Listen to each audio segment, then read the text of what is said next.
This channel does not promote any violent, harmful, or illegal activities. All content provided by this channel is meant for an educational purpose only. Top quality और consistent performance के लिए सिर्फ silver pump नाम याद रखना। মোদি আসছেন দুর্গাপুরে আর এই দিনই পুরোহিতদের নিয়ে দীঘার জগন্নাথ মন্দির ভ্রমণ। উদ্যোগী মেমারি ১ নম্বর ব্লক তৃণমূল কংগ্রেস প্রায় ৭০ জন পুরোহিতকে নিয়ে মেমারি থেকে দীঘার উদ্দেশ্যে রওনা। কার্যত বিনা খরচে দীঘার জগন্নাথ মন্দিরে দর্শন পেতে খুশি জানিয়েছেন পুরোহিতরাও। ভয় না ভক্তিতে যাচ্ছেন দেখার বিষয় রয়েছে, কটাক্ষ করছে বিজেপি।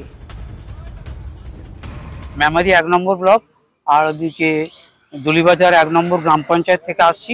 আমার গ্রাম মামুদপুর। কোথায় যাচ্ছেন আপনারা? আমরা যাচ্ছি দীঘা জগন্নাথ মন্দির দর্শন করতে এবং জগন্নাথ দর্শন করব, পুজো দেবো, একটু বেড়াবো, এই আর কি। আজ যশস্বী প্রধানমন্ত্রী নরেন্দ্র মোদীজি এই বাংলার পূর্ণভূমি বর্ধমানের দুর্গাপুরে উনি সভা করতে আসছেন। আর সেই দিনই তৃণমূল কংগ্রেসের মেমারি ১ নম্বর ব্লকের ব্লক সভাপতি নিত্যানন্দ ব্যানার্জি তিনি ৭০ জন ব্রাহ্মণকে গাড়ি করে নিয়ে যাচ্ছেন দীঘার যে জগন্নাথ মন্দির মমতা দেবী করেছেন সেই মন্দিরে দর্শন করাতে। আসলে এটা হিন্দুদেরকে একটা বার্তা দিতে চাইছেন যে হিন্দুরা নাকি ওনাদের সঙ্গে আছে, তৃণমূল কংগ্রেসের সঙ্গে আছে, কিন্তু সবাই জানে যে মমতা ব্যানার্জি তিনি কিভাবে হিন্দুদের উপর অত্যাচার করেছেন। একটা কথাই বলবো, বিতর্ক সব নিয়ে থাকাই উচিত, থাকুক, চিন্তার কিছু নেই। কিন্তু প্রভু জগন্নাথ দেবের মন্দির যত্রতত্র হবে, এটা নিশ্চিতভাবে আরো আগামী দিনে বাড়বে, এটাই হয়। প্রভু জগন্নাথ দেবের মন্দির একটা জায়গাতেই থাকবে এটা হয় না। প্রভু জগন্নাথ দেব আশীর্বাদ করেছেন, তাই মমতা বন্দ্যোপাধ্যায় দীঘাতে জগন্নাথ ধাম তৈরি করতে পেরেছেন। পুরোহিতই আজকে দেখবেন ৫০-এর ঊর্ধ্ব যারা পুজো টুজো করেন এবং তারা বেশ আনন্দের সঙ্গে আমাকে বলেছিলেন যে নিয়ে যাওয়ার কথা, আমি দীঘাতে নিয়ে।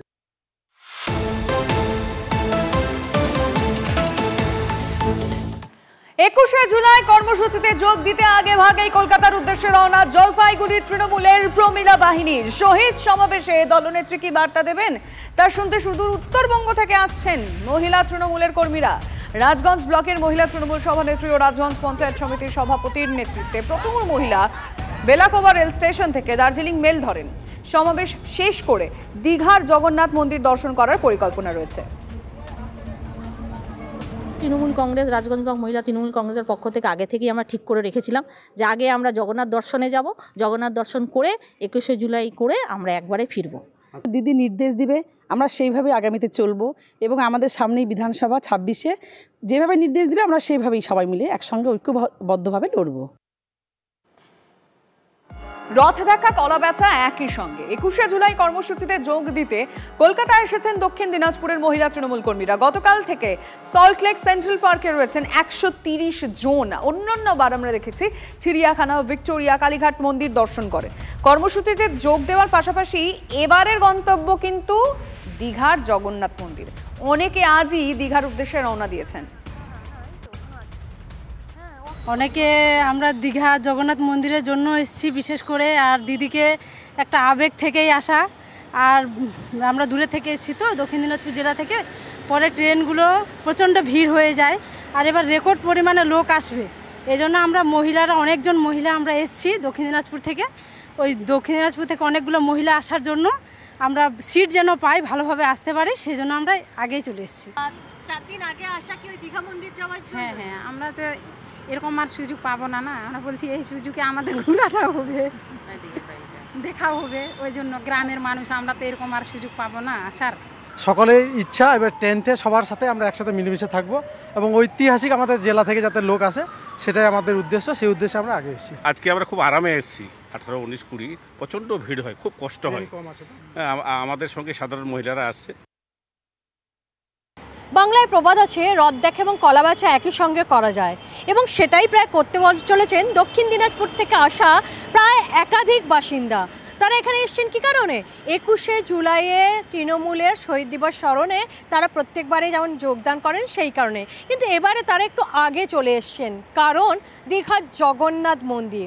দীঘার জগন্নাথ মন্দির এবারে অক্ষয় তৃতীয়ার দিন মুখ্যমন্ত্রী উদ্বোধন করেন এবং এবারে প্রথম দীঘার জগন্নাথ মন্দিরে রথ টানেন মুখ্যমন্ত্রী মমতা বন্দ্যোপাধ্যায়। দক্ষিণ দিনাজপুর থেকে 130 জন এখানে চলে এসছেন, কারণ তারা এখানে 21শে জুলাই যেমন অংশ নেবেন তার পাশাপাশি দীঘার জগন্নাথ মন্দিরেরও দর্শন নেবেন। অর্থাৎ বলতে গেলে একসঙ্গে 21শে জুলাইয়ে তৃণমূলের শহীদ দিবস পালনে মুখ্যমন্ত্রীর বক্তব্য শোনা, পাশাপাশি দীঘার জগন্নাথ ধাম দর্শন, অর্থাৎ রথ দেখা কলাবাচা একই সঙ্গে করতে চান এরা।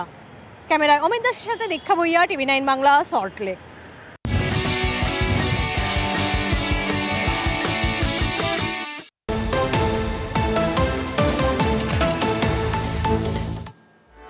ঘোলায় বিজেপির পার্টি অফিস নির্মাণ ঘিরে ধুন্ধুমার। বিজেপির পার্টি অফিস তৈরিতে বাধা দেওয়ার অভিযোগ তৃণমূলের বিরুদ্ধে।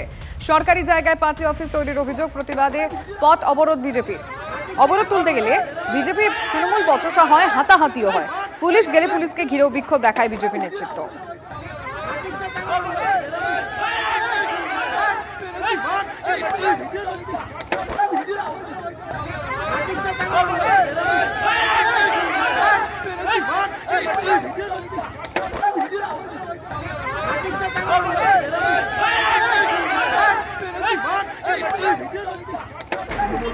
দুষ্কৃতী যারা এখানে ইউনিয়ন চালায় তাদের ওপারে ওদের পার্টি অফিস আছে। আমরা এখন করতে যাওয়ার কারণে ওরা আমাদের কর্মীদের উপর মারধর করে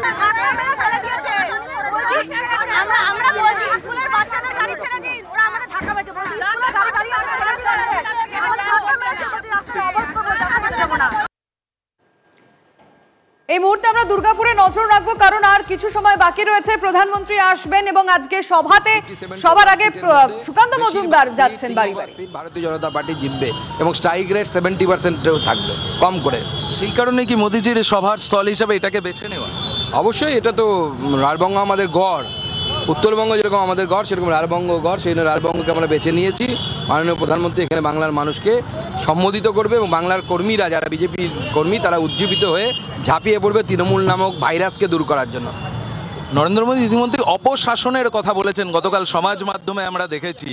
কিন্তু মমতা করে আপনাদের বিরুদ্ধে অভিযোগ করছেন যে আপনারা নাকি বাঙালি খেদাও অভিযানে নেমেছেন। দেখুন, মমতা বন্দ্যোপাধ্যায়কে তো আমরা বলছি, চ্যালেঞ্জ নিতে বলছি তো, যে 21 তারিখ থেকে সেশন তৈরি শুরু হচ্ছে।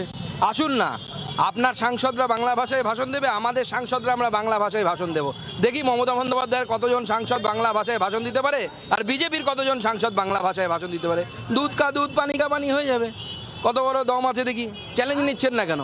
আমরা দেখি একটু কীর্তি আজাদ বাংলা ভাষায় ভাষণ দিক। মমতা বন্দ্যোপাধ্যায় কি করেছেন? বাংলার মানুষের পেটে লাথি মেরে বাংলার মানুষকে খামোশ করে দিয়ে শত্রুঘ্ন সিনহাকে নিয়ে এসে দাঁড় করিয়ে ভোটে জিতিয়েছেন। ইউসুফ পাঠান বাংলা ভাষায় ভাষণ দিক না, আমরা হাততালি দিব, জোরে জোরে হাততালি দিব, দেখি কেমন ভাষণ দিতে পারে ইউসুফ পাঠান। এই বর্ধমানেই দেখা যাচ্ছে দুজন অবাঙালি সাংসদ তৃণমূল কংগ্রেসের, আসানসোল, বর্ধমান, দুর্গাপুরে। দেখুন, অবাঙালি সাংসদ হলে কোনো অসুবিধা নেই, কিন্তু তারা বাংলার বসবাসকারী কেউ হতো। এই বাংলার অবাঙালি সাংসদই মানে তৃণমূল কংগ্রেসেরই কোনো নেতা যিনি হিন্দি ভাষায় কথা বলেন, কোনো অসুবিধা নেই। বিহার থেকে নিয়ে আসা হলো, ইম্পোর্ট করে নিয়ে, গুজরাট থেকে ইম্পোর্ট করে আনতে হচ্ছে। তো গুজরাটের যদি সাংসদই আনতে হয়, তার থেকে গুজরাটের পার্টিকে ক্ষমতায় বসিয়ে দিন না। নরেন্দ্র মোদী আমাদের নেতা, আমাদেরকে ক্ষমতায় বসিয়ে দিন।